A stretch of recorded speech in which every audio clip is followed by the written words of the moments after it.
Cut off dad and his wife for erasing mom's memory. Now they show up at my door. So yeah, this all started when I was 14. My mom passed away from cancer. I was really close to her, like, really close. We used to do everything together. Cook, watch movies, talk about random stuff. She was just the kind of person you wanted to be around, you know? So when she died, I felt like my whole world just kinda fell apart. It was like everything went quiet. And my dad, Robert, wasn't really there for me. He was distant, like emotionally shut off. I get that everyone grieves differently, but man, he was moving fast in ways that didn't sit right with me. Now, I'm not trying to sound dramatic or anything, but I swear it felt like he was already over it just a few months later. By the time it hit 3 months, he was dating Laura. I say dating because I'm pretty sure they were together before my mom even passed. I don't have solid proof or anything, but trust me, it was weird. The way they acted around each other, even when mom was sick, just felt off. I'd hear them laughing late at night in the kitchen while my mom was in bed, not doing well at all. It never sat right with me. It was just this vibe, like he was checked out from us before she was even gone. Anyway, Laura was already spending nights at our house by the time 4 months had gone by. I didn't have time to grieve, let alone wrap my head around why this random woman was suddenly part of our lives. It was like my dad couldn't wait to move on, and honestly, I hated it. She'd show up, acting all sweet and over the top, trying to make small talk with me, cooking breakfast like she was already part of the family. I just kept thinking, who the hell does she think she is? Like, lady, I don't even know you. But here's the kicker. No, wait, can't use that. Here's the part that really messed me up. They announced their engagement on my 15th birthday. Yeah, my birthday. Picture this. I'm sitting there, kind of just going through the motions, trying to make the best out of my day, and then boom. They hit me with, "We have something exciting to share with you." I didn't even have a second to process it before my dad's grinning like a fool, and Laura's all, "We're getting married." I don't even remember thinking about it. I just stood up, grabbed the cake they'd gotten me, and flipped it onto the floor. Frosting everywhere. It was the only thing I could do in the moment to show how pissed I was. I walked out the door, and I didn't come back for 3 days. They had the nerve to act surprised when I bailed like that. They seriously didn't get why I was upset. I mean, come on, dude. You announce your engagement to the woman you've been dating for a few months on my birthday, less than a year after my mom died? That's messed up, right? Anyway, after disappearing for a few days and crashing at my friend's house, I eventually had to come back. I guess they were about to report me as a missing person or something.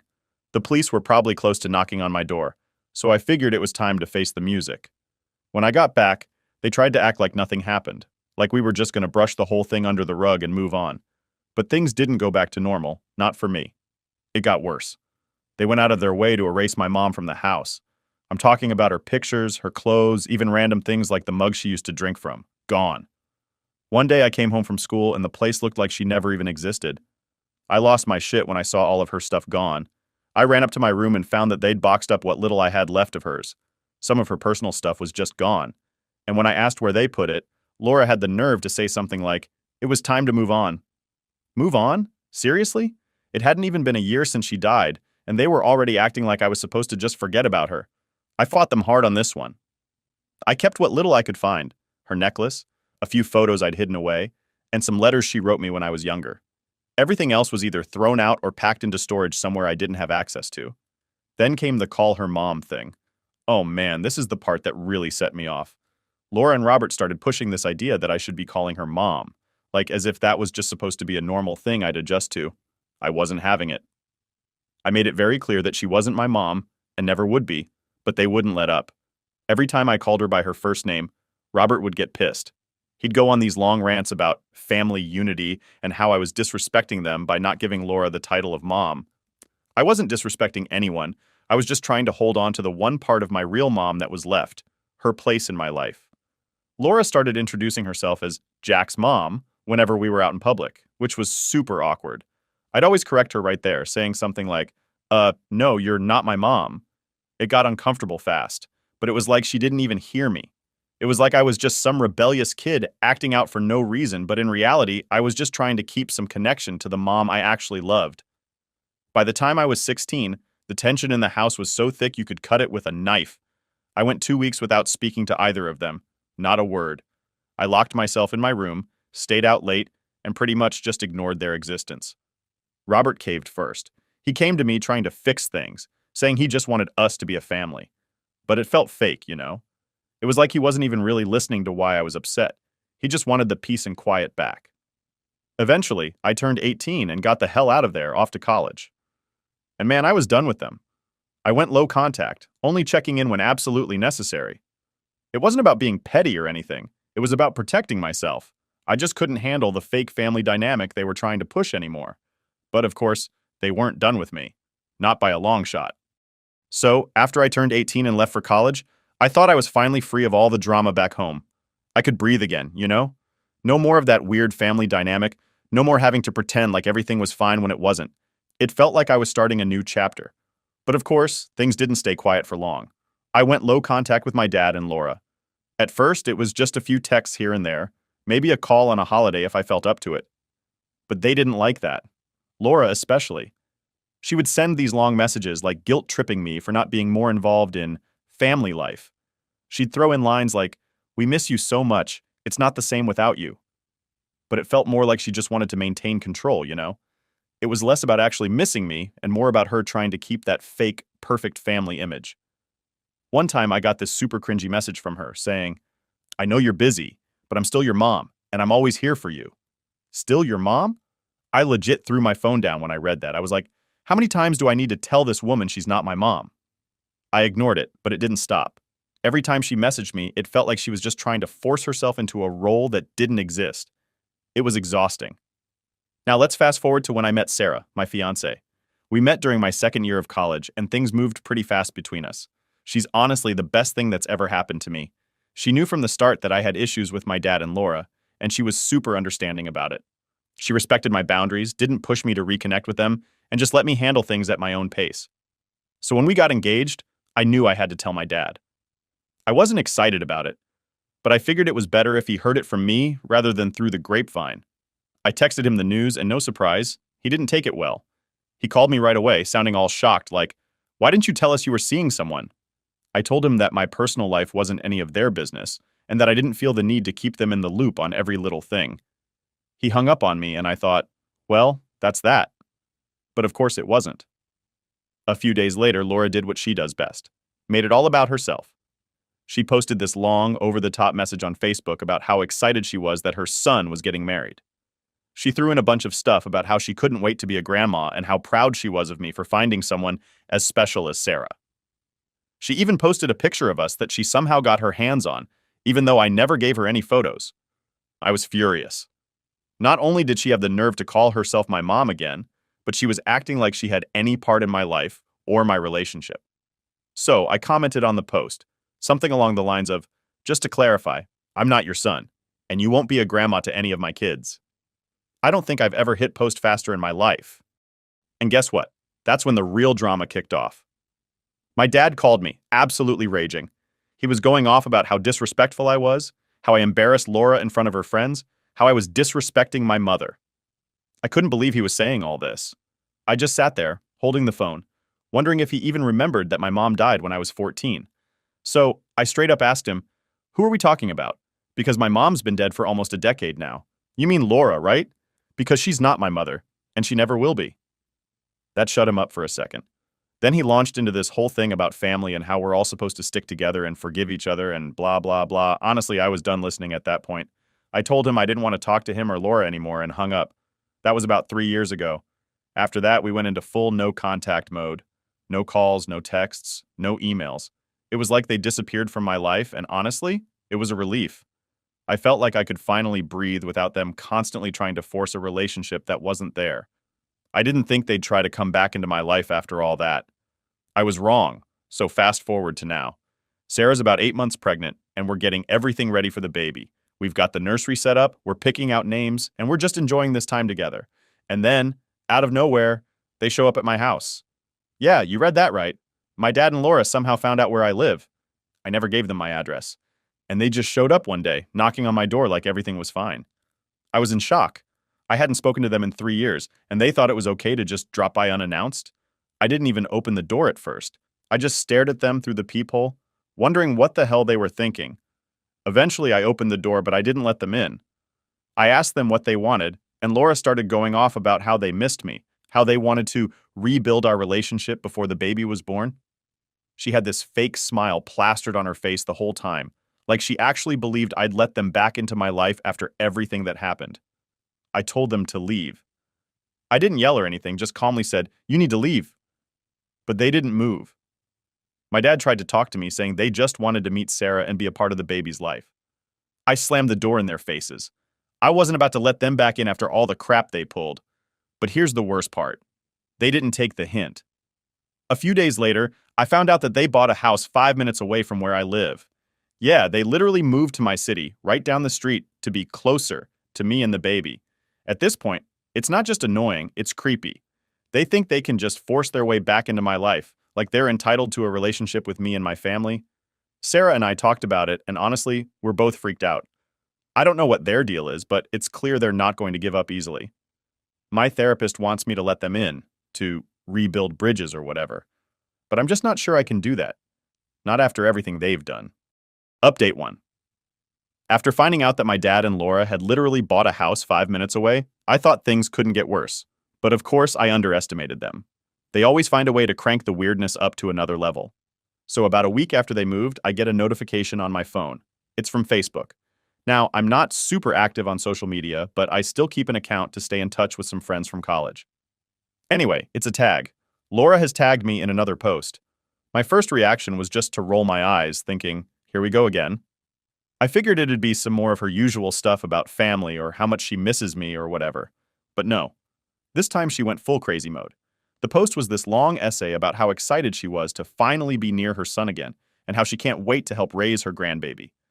There was even a picture of their new house with a caption saying, "A fresh start for our family." She kept calling herself Mom throughout the post, which, let me remind you, she is not. There were also a bunch of pictures of me from my childhood. I have no idea where she even got them, like, they weren't on my Facebook, and I never gave her those pictures. I'm talking about baby photos, pictures of me at school, all sorts of stuff I haven't even looked at in years. The comments were wild, too.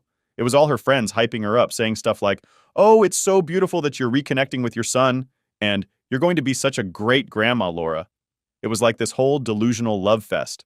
I was just sitting there, staring at my phone, absolutely dumbfounded. Sarah was sitting next to me on the couch, and I showed her the post. Her face went from confusion to anger in about 5 seconds flat. She asked, "What the hell is this? How is she posting all this without even talking to us?" I didn't have an answer. I didn't even know where to start. I was already pissed off, but seeing Sarah so upset made it worse. This wasn't just about me anymore. This was about our family, our baby. Laura was crossing every boundary possible. And my dad? He was nowhere to be seen, but I knew he was enabling all of it. So I did what I do best when I'm pissed off. I commented. It wasn't long or anything, just straight to the point. "I don't know where you got these pictures, but I never gave them to you. You are not my mom, and you will not be involved in my child's life." Simple, right? Just a factual statement. I thought that would be the end of it, but nope. That only made things worse. Laura deleted my comment within minutes. Then she sent me this massive guilt-trippy DM about how hurtful I was being, how I needed to grow up, and how she was only trying to rebuild our family for the sake of the baby. She went on and on about how I was pushing her away for no reason, how I was being cruel to my dad, and how this was going to hurt the baby in the long run. She even ended it with something like, "I'm doing this for your child's future, Jack. Don't you want them to have a loving family?" I stared at the message for a good minute before blocking her. Like, the audacity of this woman was unreal. I hadn't talked to her in 3 years, and she still thought she had some right to dictate how I was going to raise my child? It was infuriating. But that's not where it ended, because right after I blocked her, my dad called. Of course, he had to get involved. He went off, telling me I was being unreasonable, how Laura was just trying to be part of the family, how I needed to let go of the past and move forward. He said all the same stuff he's been saying for years, but this time, it felt worse. He kept pushing this idea that I was the problem, that if I just accepted Laura as my mom, everything would be fine. I lost it. I yelled into the phone, something I hadn't done in a long time. I told him that Laura was never going to be my mom, no matter how many houses they bought near me or how many fake social media posts she made. I told him that this was the last straw, that I was done with both of them, and if they kept trying to force themselves into my life, there'd be consequences. He tried to play the victim, like always. Said something like, "You're tearing this family apart, Jack. Can't you see how much Laura loves you?" That set me off even more. I'm tearing this family apart? I haven't even been part of the family in years. You tore it apart when you let her move in and try to replace Mom." He went quiet for a second. Then he said something I'll never forget. He said, "Your mother's gone, Jack. Laura is here now. She's your family, and you need to get used to that." That was it for me. I hung up. I couldn't listen to any more of his crap. I was done trying to make him see reason. If he wanted to live in this delusional world where Laura was my mom, fine. But I wasn't going to be part of it. I went back to Sarah and told her everything. We sat there, just staring at each other, trying to process how far this had gone. We agreed that we needed to cut them out completely, like no contact whatsoever. It wasn't just about protecting ourselves anymore. It was about protecting our baby. I didn't want my kid growing up with these toxic people trying to worm their way into our lives. But the thing is, cutting them off wasn't going to be that easy. They were 5 minutes away. They knew where we lived. They had already started showing up unannounced, and now they were posting pictures of me from my childhood without my permission. It was clear they weren't going to stop unless we took serious action. We decided to lock down all of our social media accounts. We set everything to private, unfriended anyone who might leak information to them, and told our close friends and family to keep things on the down low. It was extreme, but at this point, we didn't have a choice. The next few days were tense. Every time there was a knock at the door, my heart would race, thinking it was them. We even bought a security system to make sure they couldn't sneak up on us. Sarah was stressed out, and it was affecting her pregnancy. I felt like crap for dragging her into this, but I didn't know what else to do. Then, just when I thought things were starting to calm down, we got another surprise. Update 2. So, after all the social media stuff and cutting them off, I thought maybe, just maybe, they'd finally get the hint and leave us alone. Sarah and I locked everything down, blocked them everywhere, and we even told my in-laws what was going on, just in case they tried to go through them. Things were tense, but I felt like we had taken the right steps to keep them out of our lives. But of course, they weren't done. I should have known better. It was a Saturday morning, and Sarah and I were having a quiet breakfast. She was 8 months pregnant at this point, so we were just trying to enjoy the calm before the storm of becoming parents. Just chilling, having coffee, talking about baby names. Everything was good. For once, we were feeling at peace. Then there was a knock at the door. At first, I didn't think much of it. We weren't expecting anyone, but sometimes deliveries come early, or maybe it was a neighbor or something. But when I got up to check, my stomach dropped. I knew.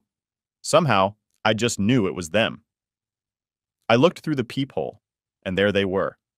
My dad and Laura, standing on my front porch like they hadn't been blocked from my life for the last few weeks. I felt my heart start pounding. They had no reason to be here. I hadn't invited them, and we hadn't talked. They were not supposed to be anywhere near us. I didn't even open the door at first. I just stood there frozen, staring at them.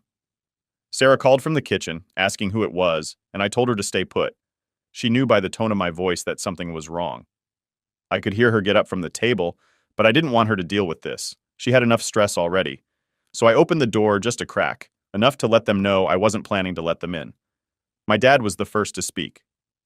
"Jack, we need to talk." I didn't even respond. I just stared at him, trying to hold back the urge to slam the door in his face again. Laura stood behind him, clutching a gift bag, like this was some kind of casual visit and not a complete violation of my boundaries. "Why are you here?" I asked, trying to keep my voice calm, though I was anything but.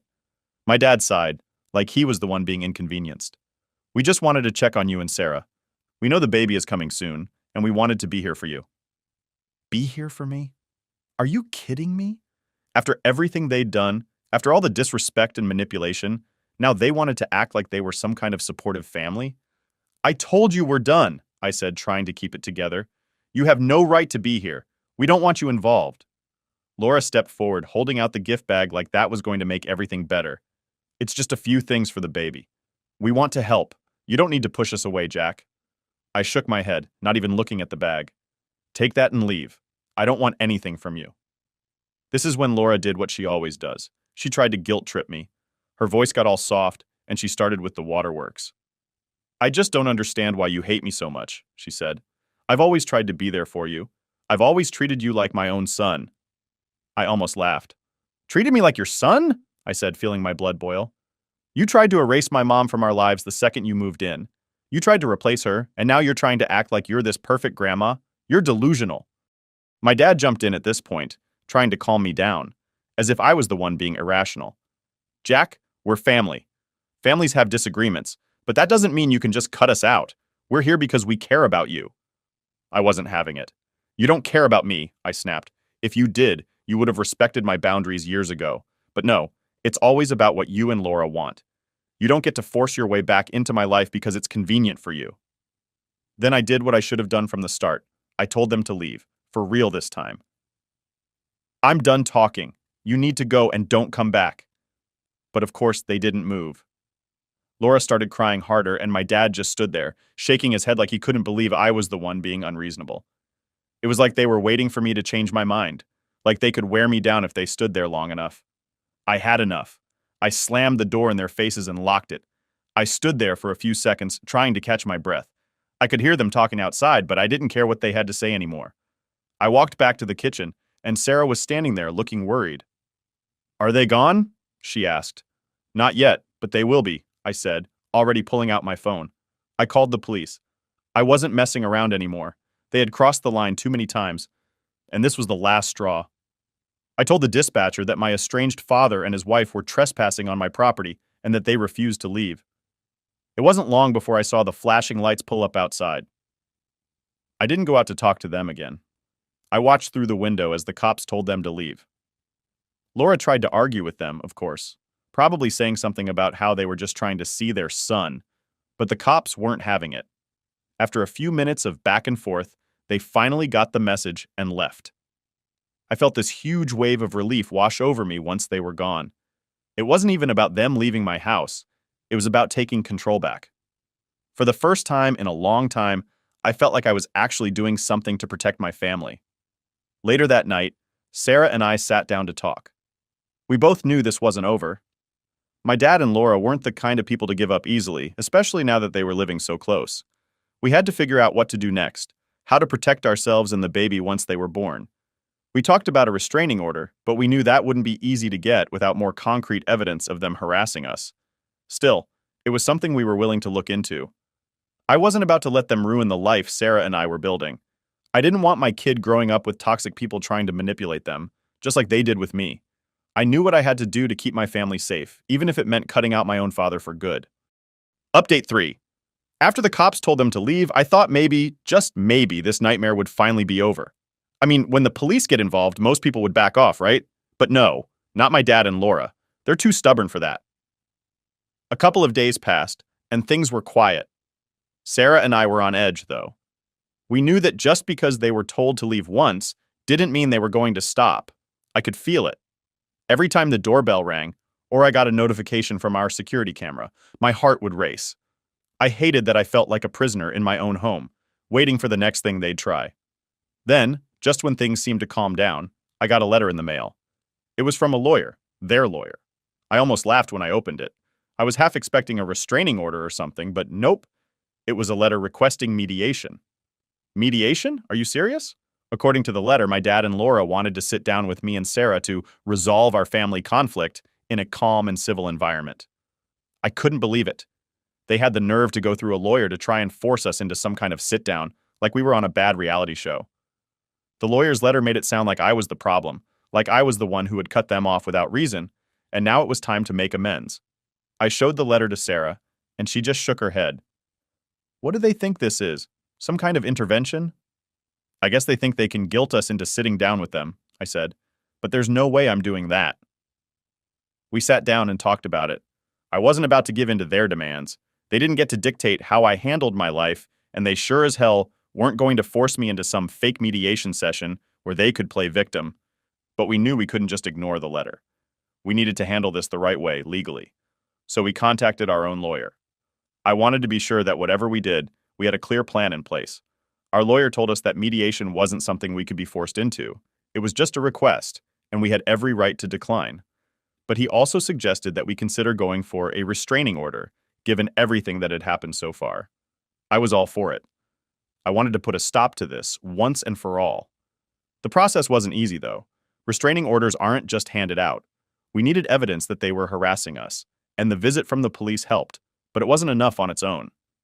That's when our lawyer suggested something that made my skin crawl. He said we might need to let them make another move.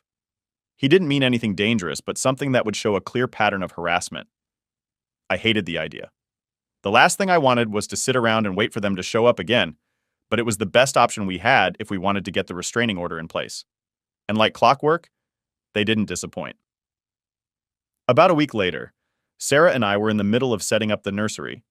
We were hanging up some decorations and organizing baby clothes when we heard the doorbell ring. My heart sank.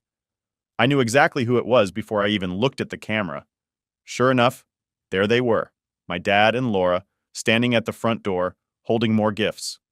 I couldn't believe it. After everything that had happened, they were back, acting like nothing was wrong. I grabbed my phone, ready to call the cops again, but Sarah stopped me. "Let's record this," she said. "Our lawyer needs more evidence, right? This is it."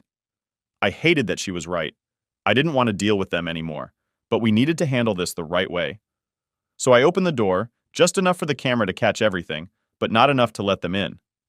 "What do you want?" I asked, keeping my voice as steady as I could. My dad spoke first, of course. "Jack, we just wanted to drop off some things for the baby. We thought maybe we could talk, clear the air." I looked at the pile of gifts in his arms and felt my blood boil. "I don't want anything from you," I said. "I told you to leave us alone." Laura jumped in, trying to do her usual routine. "We're not trying to cause trouble. We just want to be part of your life. You can't keep pushing us away, Jack." "Yes, I can," I shot back. "And I will. You're not part of my life. You're not part of Sarah's life, and you're sure as hell not going to be part of my kid's life." My dad's face went red. He was trying to keep it together, but I could tell he was angry. "You're being unreasonable, Jack. We're your family." "No, you're not," I said, feeling the weight of my words. "My family is inside this house. My family is Sarah and our baby. You're just people I used to know." Laura started crying again, but I didn't care. I was done feeling guilty, done feeling like I was the one who had to fix everything. They had pushed, and now they were getting what they deserved. Nothing. "I'm calling the police," I said, pulling out my phone. "You need to leave now." They didn't argue this time. My dad muttered something under his breath, and they finally turned around and left. I stood there, watching them walk back to their car, and for the first time in a long time, I felt like I had control again. We sent the video to our lawyer, who said it was exactly what we needed. Within a few days, we had the paperwork ready, and the restraining order was filed. It wasn't an instant solution, but it was a step in the right direction. In the end, I realized something important. It wasn't just about protecting myself from them, it was about protecting my family. Sarah, our baby, they were my priority now. My dad and Laura could keep playing their games, but they weren't going to drag us into their mess anymore. The restraining order might not stop them forever, but at least now we had the law on our side. And for the first time in years, I felt like I was doing the right thing. For me, for Sarah, and for the baby we were about to bring into the world. I don't know what they'll try next, but whatever it is, we'll be ready. And this time, I'm not backing down. Dad and stepmom find out they have a year left to force me split my late mom's money with their kids, so they make my life miserable, and I did this. All right, so here's the deal. I'm Alex, 17 now, and I'm not just any regular teenager. My story's a bit, well, let's just say different from most. It all starts with my mom, who died when I was 7. That was tough, of course, but little did I know back then she left me something big. Like, really big. But we'll get into that soon. Now, my dad remarried when I was about 9 to Rachel, who came with her daughter, Madison. Rachel's all right, I guess, but she's definitely the type who tries too hard to act like she's everyone's best friend. And Madison, she's like a year younger than me, and let's just say we don't exactly click. Not that she's done anything majorly wrong, it's just she's always had that I deserve it all vibe. Oh, and I have a half-brother, Jake, who's 5 now. He's cool, just a little kid, so no drama there. Yet. But let's rewind to last year when I found out about the money. See, my grandparents, who are my mom's parents, sat me down for a serious talk. I thought it was going to be about college or maybe some boring life advice or whatever, but nope. They dropped the biggest bomb on me. Turns out I'm going to inherit between $500,000 to $1 million when I turn 18. Yeah, you read that right. My grandparents were super successful business people. They ran this business for years, made a ton of money, and sold it. Instead of keeping any for themselves, they put it all into this trust fund for me. Now, don't get me wrong, I wasn't jumping up and down when they told me. I mean, my mom died, and money's not exactly something that can replace that. But still, the idea of having that kind of cash was pretty wild to think about. Like, 1 minute, you're just a regular teenager with part-time job dreams. And the next, you're going to be set for life. Kind of a lot to process. My mom had this whole plan set up before she passed. She wanted to make sure that if anything happened to her, I'd be taken care of. She didn't want my dad, or worse, his new wife and kids, getting their hands on it. My grandparents kept adding to the fund after she was gone, and they've been managing it ever since. Smart, right? They even made sure that my dad had no clue about how much was actually in the account. Fast forward to last year, and my grandparents figured it was time I knew the truth. They wanted me to be prepared, not just hit 18 and suddenly have all this money with no clue what to do with it. They explained that my mom set this up to secure my future, and only mine. Not for Madison, not for Jake, and certainly not for Rachel. Just me. At first, I didn't really think much about telling my dad. I figured he already knew it was a decent amount and would be cool with it. Big mistake. One night, while we were just sitting around, I casually mentioned that I'd be getting a good chunk of money when I turned 18. My dad's face went from chill to complete shock. Like the color drained out of his face and his jaw just kinda hung there. I guess he didn't expect me to be sitting on a gold mine. He started asking all these questions like, how much, where's it from, who's in charge of it, all that stuff. And, I didn't want to lie or anything, so I told him. Well, next thing I know, he's talking to Rachel about it, and things went south fast. I mean, they sat me down like we were having some kind of intervention. They start talking about family and sharing the wealth, and how Madison has big dreams of going to law school, but won't be able to afford it unless she gets some help. And by help, they meant my money. Not only that, but they also brought up Jake like, oh, he's only 5 now, but what about when he needs to go to college? It would be so great if you could help set him up for his future. I sat there in disbelief. I mean, are you kidding me? This money was saved by my mom and my grandparents, and they expect me to just hand it over because they can't figure out how to pay for their own kids' stuff? I told them straight up, this money is mine. My mom and my grandparents made sure it's for me, not for Madison or Jake. And that's when Rachel flipped. She went on this whole rant about how I'm being selfish and how it's not fair to keep that kind of money all to myself when I have 2 siblings who could really use it to better their lives.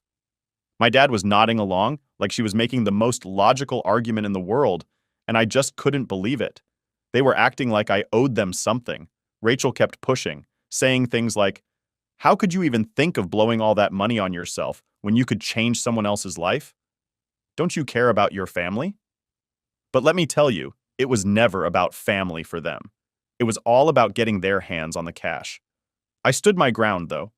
I told them that I wasn't going to share it, and if they were upset about that, then so be it. They both looked at me like I just slapped them in the face. My dad tried to reason with me, saying things like, I'm not asking you to give all of it, just a portion. Think about how much this could help us out. But again, us? No, this money isn't our money, it's mine.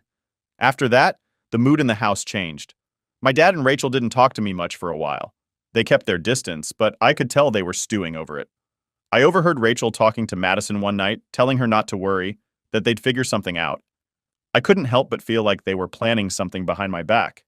The thing is, I'm not stupid. I know they're just biding their time, waiting for me to crack, or maybe hoping they can guilt trip me into giving them something. But they don't understand that my mom set this up for a reason. She knew this might happen, and that's why she made sure the money stayed locked down until I'm 18. And honestly, I'm not backing down. This is about more than just money. It's about my mom's legacy, what she wanted for me, and not letting anyone take that away. Not Rachel, not Madison, not even my dad. They can try all they want, but they're not getting a penny. All right, so after the whole money thing blew up, things at home got even weirder. I don't know if you've ever been in a situation where you can feel people talking about you behind your back, but it was like that. My dad and Rachel were acting super off, and Madison wasn't helping either. Like, every time I walked into the room, it would go dead silent. They'd just stare at me, like I was some kind of villain for not handing over my inheritance. It was awkward as hell. Anyway, one day, Rachel decided to take things up a notch. She pulled me aside in the kitchen and tried to have this heart-to-heart conversation. I was just trying to make a sandwich, and she comes at me with, Alex, I think you're making a mistake. You're young, and you don't understand the value of family yet. When you get older, you'll see that helping out your siblings is more important than any amount of money. I just looked at her and said, they're not my siblings. Madison isn't even blood related, and Jake's my half-brother. This money has nothing to do with them. She looked shocked, like I just insulted her entire existence. But come on, was I supposed to just roll over and agree with her guilt trip? Rachel wasn't done, though. She tried to go on about how family isn't just about blood, and how I should show compassion, but I wasn't buying any of it. It was the same old routine, make me feel bad, get me to agree to give them money, and everyone's happy. Except me, of course. Things hit a real turning point about a week later. My dad and I had this huge blow-up argument, and honestly, I didn't see it coming. He had been pretty quiet after the initial conversation, so I thought maybe he'd let it go. I was wrong. One night he comes home from work, and I can already tell something's up. He's all tense and doesn't even bother with the usual, "How was your day?" small talk. Instead, he just says, "We need to talk," in that serious dad voice that makes you feel like you're about to get grounded or something. So, we sit down in the living room, and he starts off slow, like he's trying to be reasonable. He's like, "Alex, I know you're young, and you might not fully understand what you're doing with this money. I'm not saying you have to give all of it away, but Madison really needs help for college. And Jake, well, he's got a future ahead of him too. You could do something great for them." I could feel the anger boiling up inside me, but I kept my cool, mostly. I told him, "Dad, this isn't my responsibility. You and Rachel need to figure out how to pay for Madison's college and Jake's future. That's on you, not me." And then he snapped. Like full-on snapped. He started yelling, which is something my dad never does. He said, "I've done everything for you. I've raised you, put a roof over your head, fed you, clothed you, and this is how you repay me? By being selfish?" I tried to stay calm, but it was hard. I mean, come on. He was basically saying that I owed him my inheritance because he did the bare minimum of being a parent. I told him, "This money is from Mom and my grandparents. They set it up for me. You don't get to tell me what to do with it." That's when he said the thing that really messed with my head. He goes, "Your mom wouldn't have wanted you to turn your back on your family like this. She would have wanted you to share." That hit hard, but I knew it wasn't true. My mom set up that money specifically so I wouldn't have to deal with this kind of pressure. She knew something like this could happen, and she didn't want my dad or anyone else taking advantage of it. So I said, if Mom wanted me to share, she would have set it up that way, but she didn't. She left it for me. After that argument, my dad didn't talk to me for days. Rachel wasn't talking to me either, but that wasn't anything new. The house felt like one big, cold shoulder. I would come home from school, and they'd be in the living room or kitchen, but they wouldn't say a word to me. If I tried to talk to them, they'd just give me one-word answers, or ignore me completely. Madison, on the other hand, took a different approach. She wasn't quiet at all. In fact, she got kind of bold about the whole thing. One day, I overheard her talking to Rachel in her room, and she was like, "I don't get why he won't just give me the money. It's not like he's going to use all of it. He could at least help me out with tuition." It was almost funny how entitled she sounded, like it was just a given that she should get some of my inheritance. I wanted to bust in and say, "Hey, newsflash, it's not your money." But I didn't. I just let it go because arguing with her wouldn't get me anywhere. A few days later, things got even crazier. Rachel decided to bring in a lawyer. Yeah, you heard that right. A lawyer. She claimed that she just wanted to explore all the options and make sure everything was being handled fairly. I knew right away that this was her way of trying to intimidate me into giving up some of the money. The lawyer came over to the house, and Rachel made a big show of it, like it was some important meeting. My dad was there too, but he stayed quiet, letting Rachel do most of the talking. She kept saying things like, "We just want to make sure Alex understands the legal side of things, and we're concerned about how this money is being distributed." The lawyer, though, didn't seem all that interested. He basically told them that there wasn't much they could do because the money was in a trust set up by my mom and grandparents. It was airtight, and the only way to change anything would be if I decided to do it. Rachel looked pissed. I could tell she was hoping for a different answer, but the lawyer shut her down pretty quick. After that, Rachel stopped pretending to be nice. She stopped talking to me altogether. She wouldn't even look at me when I walked into the room. It was like I didn't exist anymore. And honestly, I didn't care. If she was going to be like that, I was fine with it. The less I had to deal with her, the better. At this point, I knew things weren't going to get better. My 18th birthday was just a few months away, and I could feel the tension building up. It was like everyone was waiting for that moment when the money would officially be mine, hoping I'd change my mind. But I wasn't going to. There was no way I was giving in. I started spending more time at my grandparents' place just to get away from the craziness at home. They were really supportive, and my grandpa even joked about putting a restraining order on my dad and Rachel if they kept this nonsense up. It felt good to know they had my back, no matter what. But deep down, I knew that once I turned 18, things were going to get a lot worse. All right, so now we're getting close to my 18th birthday, and let me tell you, things were going from bad to worse. If I thought my dad and Rachel were being weird before, they took it to a whole new level as the big day got closer. It was like they were just waiting for me to slip up or magically change my mind about the money. Spoiler. I wasn't going to. It started with my dad trying to get all friendly again. Like, after weeks of giving me the cold shoulder, he suddenly acted like everything was fine. One morning, he's sitting at the kitchen table sipping coffee, and he goes, Hey, Alex, I was thinking we should go fishing this weekend. Just the two of us. You know, like old times. Now, fishing was something we used to do back when I was younger, but it's been years since we actually did anything like that. So it was a pretty random offer, especially since he hadn't exactly been chatty with me recently. I just said, uh, maybe. I've got a lot going on with school. I wasn't going to just fall for the whole let's be buddies again thing after everything he pulled. He didn't push it, but I could tell he was disappointed. Honestly, it felt like he was trying to butter me up so I'd be more open to giving away some of my inheritance. But I wasn't stupid. I knew what this was really about. While my dad was trying the whole nice guy routine, Rachel was up to something else entirely. One day, I came home from school and she's in the living room with a bunch of paperwork spread out on the coffee table. I didn't think much of it at first. She's always got her nose in some paperwork. But then I saw one of the papers had my name on it. I asked her, "What's all this?" And she looked up with this fake smile, like she was trying so hard to be friendly. "Oh, just going over some legal stuff," she said casually.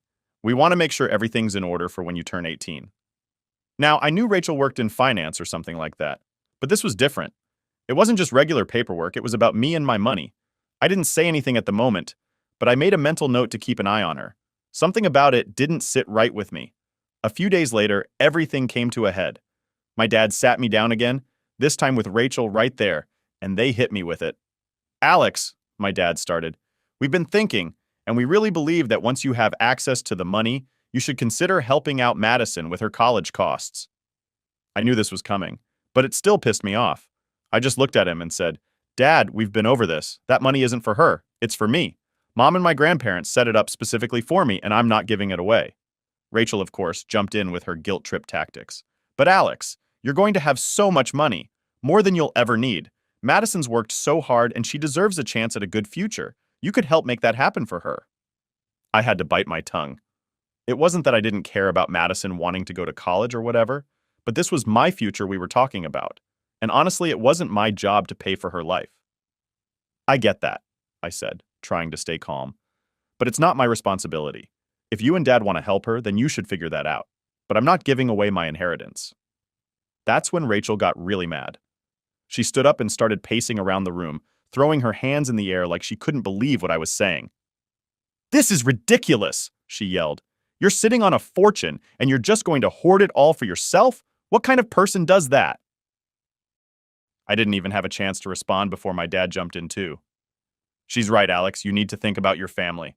We've all made sacrifices for you, and this is how you repay us?" That was it. I'd had enough. I stood up and said, "Sacrifices? What sacrifices?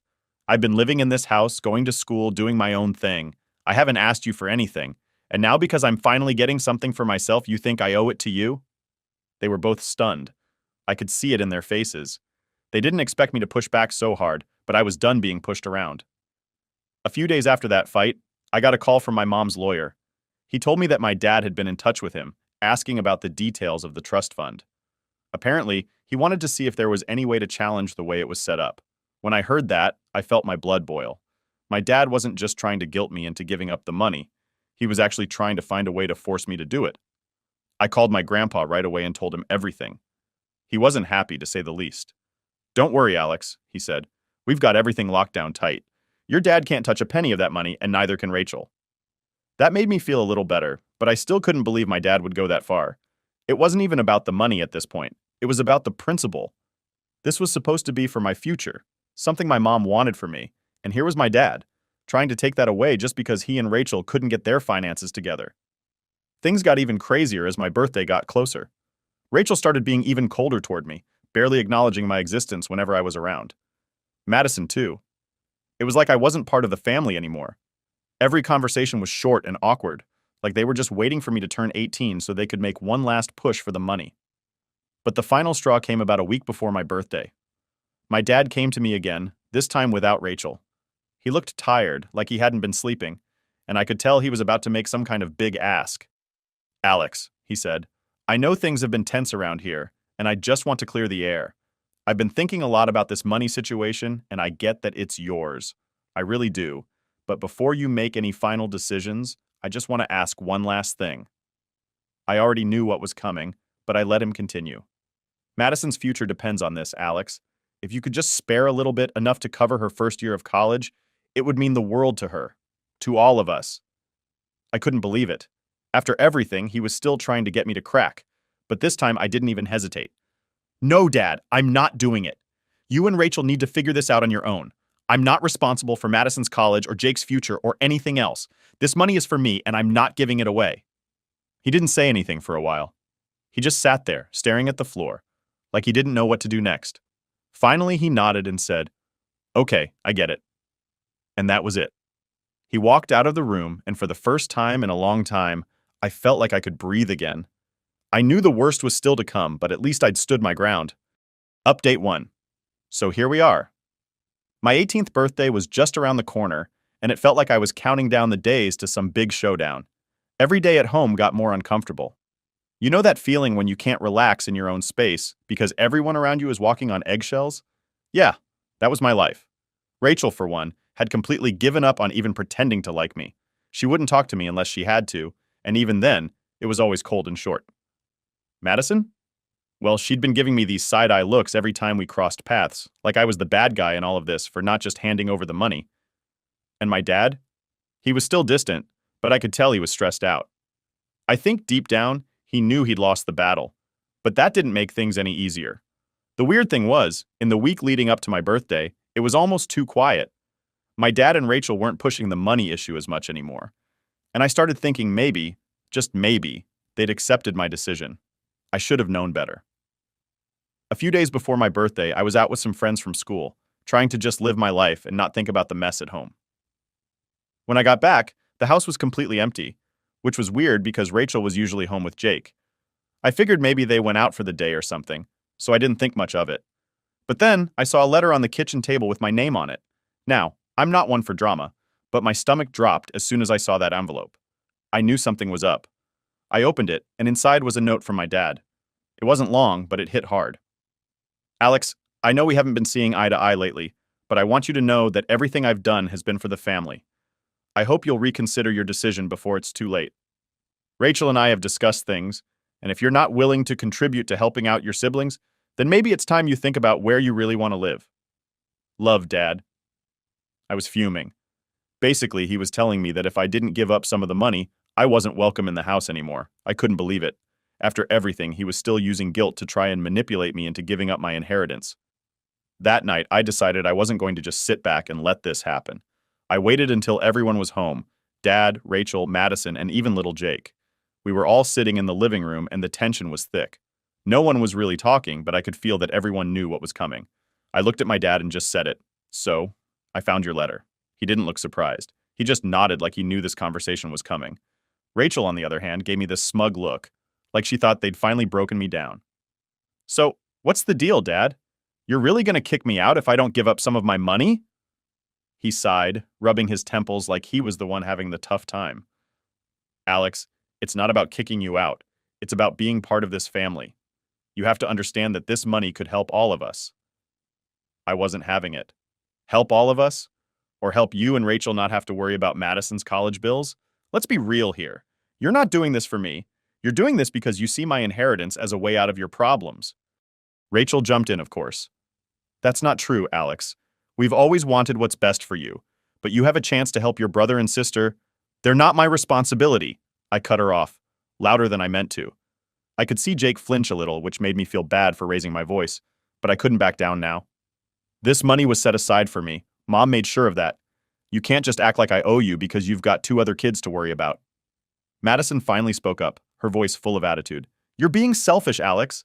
It's not like you'll even need all that money. Why can't you just help out?" I turned to her, trying to keep calm but not really succeeding. "You're not entitled to my money, Madison. None of you are. I don't care how hard you've worked or what dreams you have. This is my future, and I'm not letting you or anyone else take it from me." The room went silent.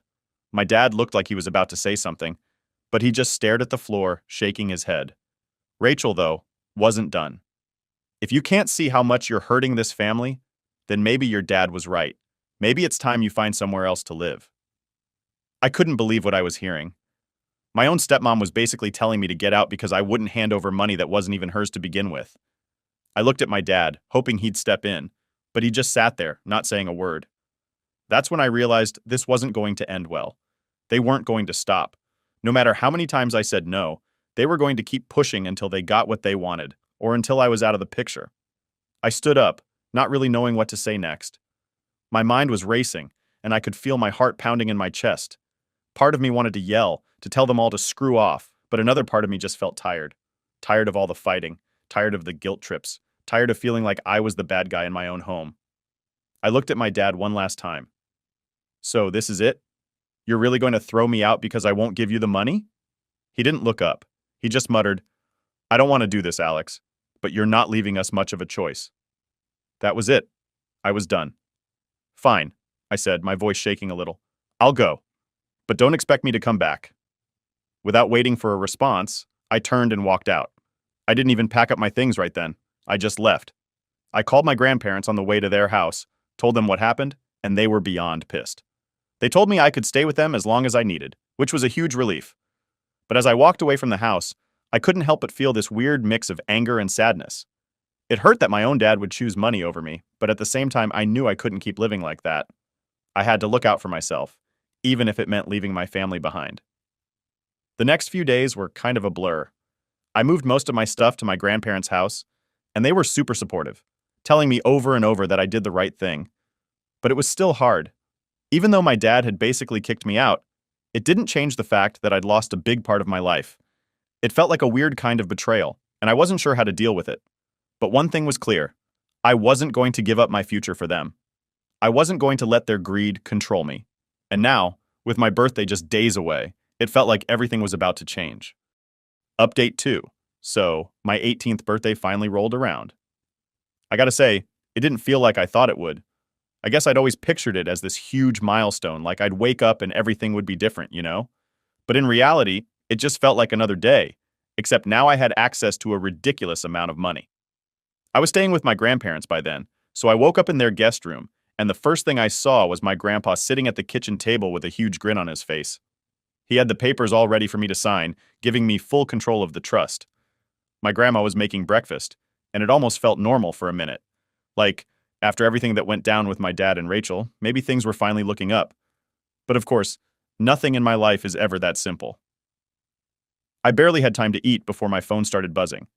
I checked the screen, and of course, it was my dad. I hadn't spoken to him since I left, and honestly, I wasn't sure I wanted to. But it was my birthday, and a small part of me wondered if maybe he was calling to make things right. Maybe he realized how screwed up everything had gotten, and he was ready to apologize. Spoiler, he wasn't. I answered the phone, and before I could even say hello, he jumped right in with, Alex, we need to talk. It's important. Great, not even a happy birthday first. I sighed and said, What's up, Dad? He didn't waste any time. Rachel and I have been thinking, and we really think you should reconsider your decision about the money. We understand that you feel like it's yours, but you have to understand that this affects the whole family. I couldn't believe it. Here we go again. Dad, we've been over this. I'm not giving you or Rachel any of the money. It's mine, and that's final. He didn't even acknowledge what I said. Instead, he just kept talking, like I hadn't said anything at all. Look, Alex, I know this is a big moment for you, but you need to be smart about it. You don't want to burn bridges with your family over money. I clenched my jaw, trying not to lose it. Dad, you kicked me out because I wouldn't give you the money. That wasn't me burning bridges. That was you. There was silence on the other end for a moment, and I could hear him breathing heavily, like he was trying to control himself.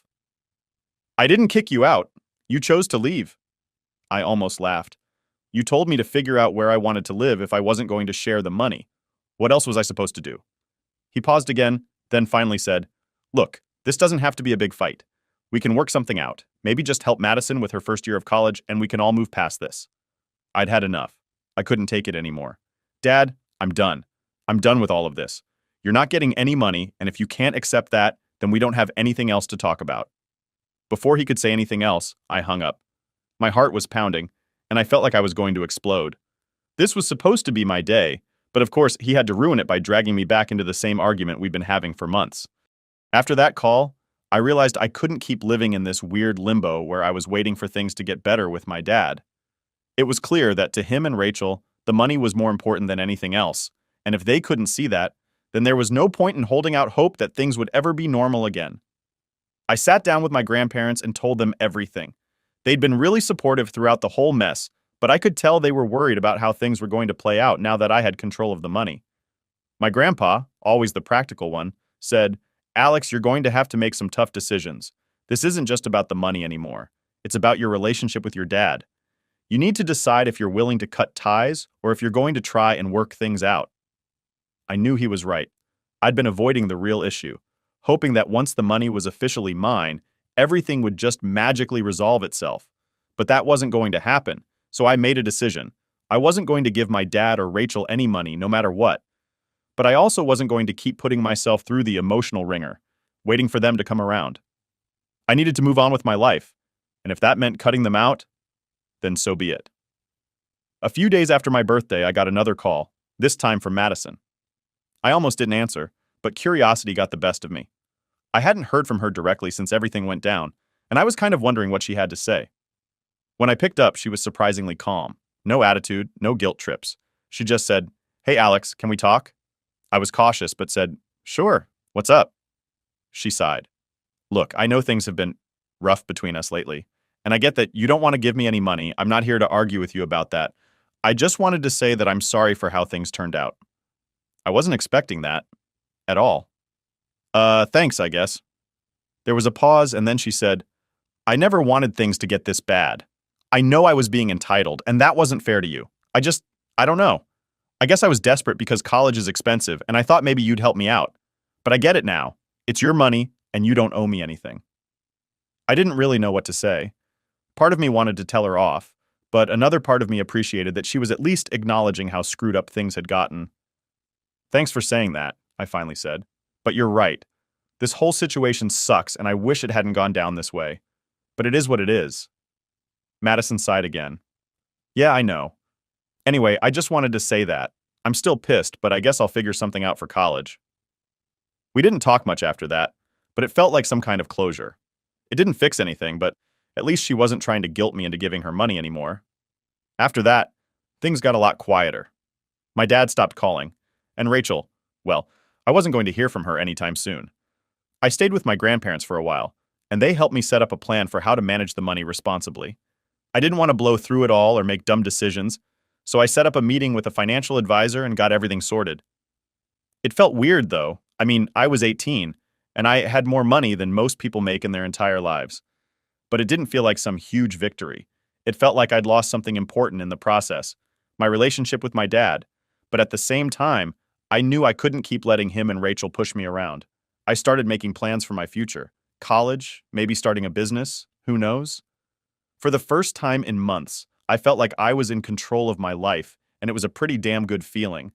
And as for my dad, I don't know if we'll ever fix things, but I do know one thing. I'm not letting anyone take away what my mom and grandparents worked so hard to give me. This is my life now, and I'm going to live it on my terms.